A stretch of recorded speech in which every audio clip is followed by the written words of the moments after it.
जय हिंद मित्रांनो, एक्झाम जागर या एज्युकेशन यूट्यूब प्लॅटफॉर्मवर तुम्हा सर्वांचं पुन्हा एकदा स्वागत आहे. मित्रांनो, या आधीच्या सत्रामध्ये तुमच्यासाठीचा प्रश्न होता, 96व्या ऑस्कर पुरस्कार सोहळ्यात सर्वोत्कृष्ट अभिनेत्रीचा पुरस्कार कोणी पटकावला? या प्रश्नाचं योग्य उत्तर आहे पर्याय क्रमांक 3 म्हणजेच एम्मा स्टोन यांनी 96व्या ऑस्कर पुरस्कार सोहळ्यात सर्वोत्कृष्ट अभिनेत्रीचा पुरस्कार पटकावलेला आहे. मित्रांनो, एम्मा स्टोन यांना त्यांच्या पुअर थिंग्स या चित्रपटातील अभिनयासाठी हा पुरस्कार मिळालेला आहे. पुअर थिंग्स या चित्रपटाने या पुरस्कार सोहळ्यात एकूण 4 ऑस्कर पुरस्कार पटकावलेले आहेत आणि ओपनहायमर या चित्रपटानंतर पुअर थिंग्स हा सर्वाधिक पुरस्कार मिळवणारा दुसऱ्या क्रमांकाचा चित्रपट ठरलेला आहे. ओपनहायमरला 7 पुरस्कार मिळालेले आहेत तर पुअर थिंग्सला 4 पुरस्कार मिळालेले आहेत. मित्रांनो, यासोबतच हे सुद्धा लक्षात राहू द्या, ऑस्कर पुरस्कार हे अकादमी अवॉर्ड या नावाने सुद्धा ओळखले जातात व हे 1929 पासून देण्यात येत आहेत. ठीक आहे, तर आता आजच्या सत्राचा पहिला प्रश्न पहा.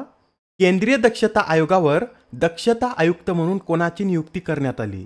तर आता केंद्रीय दक्षता आयोगावर दक्षता आयुक्त म्हणून एस राजू यांची नियुक्ती करण्यात आलेली आहे. एस राजू यांनी 11 मार्च रोजी केंद्रीय दक्षता आयोगाचे सदस्य म्हणून शपथ घेतली आहे व त्यांना ही शपथ कोणाद्वारे देण्यात आली? तर मुख्य दक्षता आयुक्तांद्वारे त्यांना ही शपथ देण्यात आलेली आहे. बरं, सध्या मुख्य दक्षता आयुक्त कोण आहेत? तर प्रवीण कुमार श्रीवास्तव हे सध्या मुख्य दक्षता आयुक्त आहेत. मित्रांनो, हा जो केंद्रीय दक्षता आयोग आहे यावर एकूण 3 सदस्य असतात. एक मुख्य दक्षता आयुक्त व इतर 2 सदस्य हे दक्षता आयुक्त म्हणून ओळखले जातात. त्यापैकी आता एक दक्षता आयुक्त एस राजू आहेत तर दुसरे दक्षता आयुक्त कोण आहेत? तर अरविंद कुमार हे दुसरे दक्षता आयुक्त आहेत. एस राजू यांच्याविषयी सांगायचं झालं तर ते पेशाने एक बँकर असून त्यांनी syndicate bank, Indian bank, Vijaya bank आणि बँक ऑफ महाराष्ट्र अशा 4 राष्ट्रीय बँकांमध्ये एकूण 38 वर्षांची सेवा दिलेली आहे. बरं, आता जे केंद्रीय दक्षता आयोगावरील सदस्य असतात यांची नियुक्ती किती वर्षासाठी केली जाते? तर यांची नियुक्ती 4 वर्ष किंवा वयाच्या 65 वर्षापर्यंत करण्यात येते. बरं, या केंद्रीय दक्षता आयोगाची स्थापना कधी करण्यात आली? तर या केंद्रीय दक्षता आयोगाची स्थापना संतानम समितीच्या शिफारसीवरून 11 फेब्रुवारी 1964 रोजी करण्यात आलेली आहे आणि केंद्रीय दक्षता आयोग कायदा 2003 द्वारे या आयोगाला वैधानिक दर्जा सुद्धा देण्यात आलेला आहे. प्रश्न क्रमांक 2. राष्ट्रपती द्रौपदी मुर्मू या कोणत्या देशाच्या राष्ट्रीय दिनाच्या समारंभात प्रमुख पाहुण्या म्हणून उपस्थित होत्या? तर आता राष्ट्रपती द्रौपदी मुर्मू या मॉरिशियस देशाच्या राष्ट्रीय दिनाच्या समारंभात प्रमुख पाहुण्या म्हणून उपस्थित होत्या. हा जो समारंभ आहे याचं आयोजन मॉरिशियसमधील चॅम मार्स येथे करण्यात आलं होतं.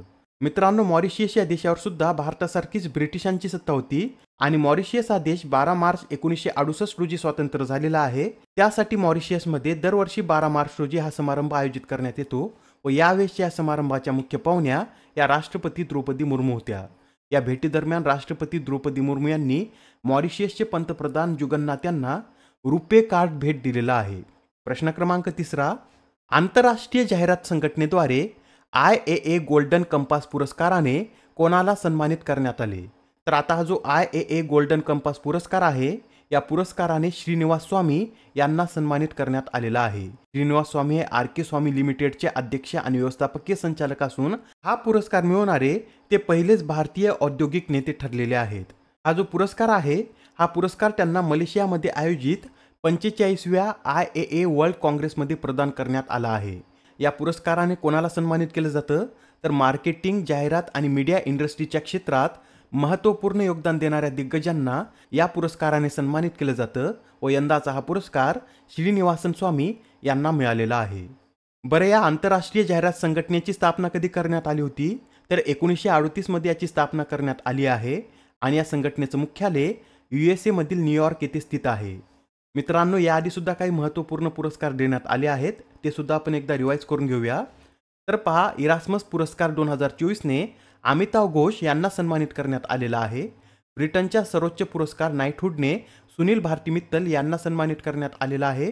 प्रिझगर आर्किटेक्चर पुरस्कार Riken Yamamoto, under water photographer of the year पुरस्कार ॲलेक्स डॉसन, फ्रान्सच्या सर्वोच्च नागरी सन्मान द लिजन ऑफ ऑनरने शशी थरूर, 58व्या ज्ञानपीठ पुरस्काराने जगद्गुरू रामभद्राचार्य व गीतकार गुलजार, विंदा करंदीकर जीवन गौरव पुरस्कार 2024 ने रवींद्र शोभने, तर पहिल्या शिवसन्मान पुरस्काराने नरेंद्र मोदी यांना सन्मानित करण्यात आलेला आहे.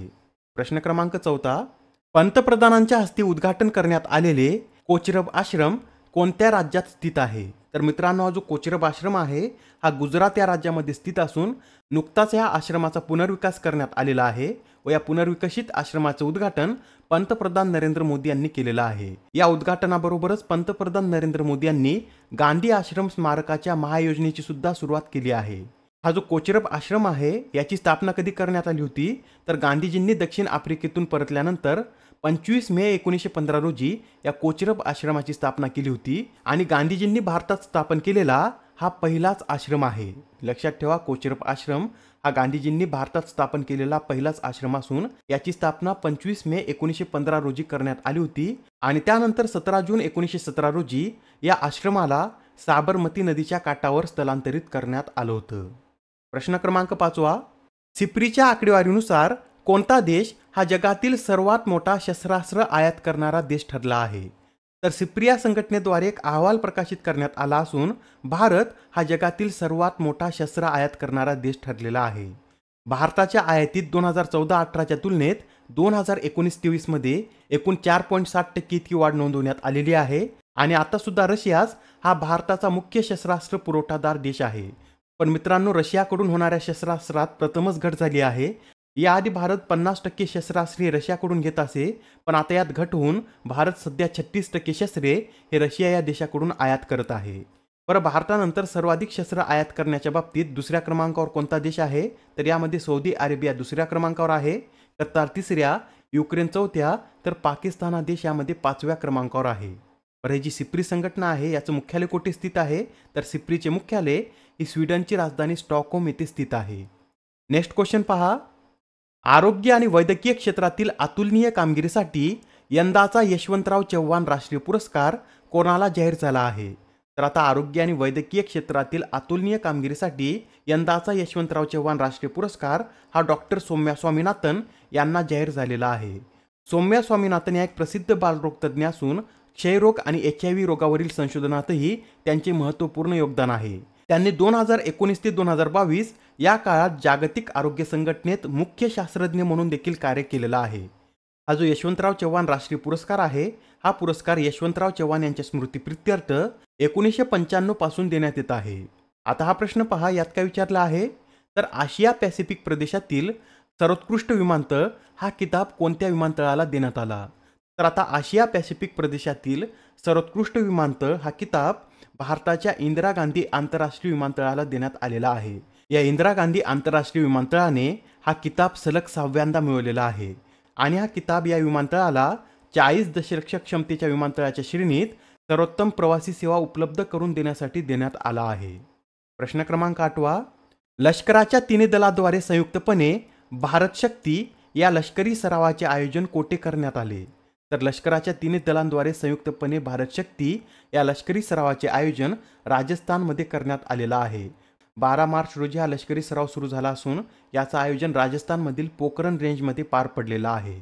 आता हा प्रश्न पहा, 5व्या ONGC पॅरा गेम्सचं उद्घाटन कोणाच्या हस्ते करण्यात आले?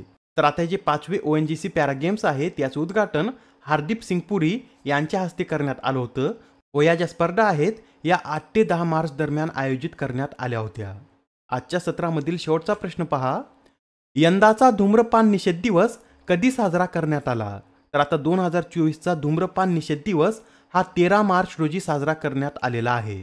मित्रांनो, हा जो दिवस आहे हा दरवर्षी मार्च महिन्याच्या दुसऱ्या बुधवारी साजरा करण्यात येतो व यावेळेस हा बुधवार 13 मार्च रोजी होता, त्यासाठी हा दिवस 13 मार्च रोजी साजरा करण्यात आलेला आहे। बरं, यंदाच्या धूम्रपान निषेध दिवसाची थीम काय होती? तर protecting childrens from tobacco industry interference अशी यावेळेसच्या दिवसाची थीम होती। आजच्या सत्रामधील तुमच्यासाठीचा प्रश्न पहा, राष्ट्रीय अनुसूचित जाती आयोगाच्या अध्यक्षपदी कोणाची नियुक्ती करण्यात आली? आता या प्रश्नाचं उत्तर कमेंटमध्ये देण्याचा प्रयत्न करा।